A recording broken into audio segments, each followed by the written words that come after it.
اسی لیے آپ دیکھیں گے کہ جو لوگ نماز پڑھتے ہیں پابندی کے ساتھ اور اہتمام کے ساتھ، وہ عام طور پر ذہنی طور پر پریشان نہیں دکھائی دیں گے آپ. ان کے اندر ایک عجیب سا سکون اور ایک عجیب سا ٹھہراؤ آپ کو ملے گا. وہ جو خشوع خضوع ہے وہ امپورٹنٹ اس لیے ہے، اگر دنیاوی اینگل سے صرف آپ بات کریں، کہ وہ جو رابطہ ٹوٹ جاتا ہے دنیا کے ساتھ، دنیا کے تفکرات اور دنیا کی پریشانیاں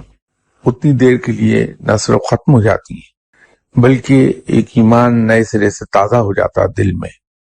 کہ ہمارا رب موجود ہے جو ہمارے مسائل حل کر دے گا، ہمیں ان پریشانیوں سے نکال لے گا. تو اس سے وہ جو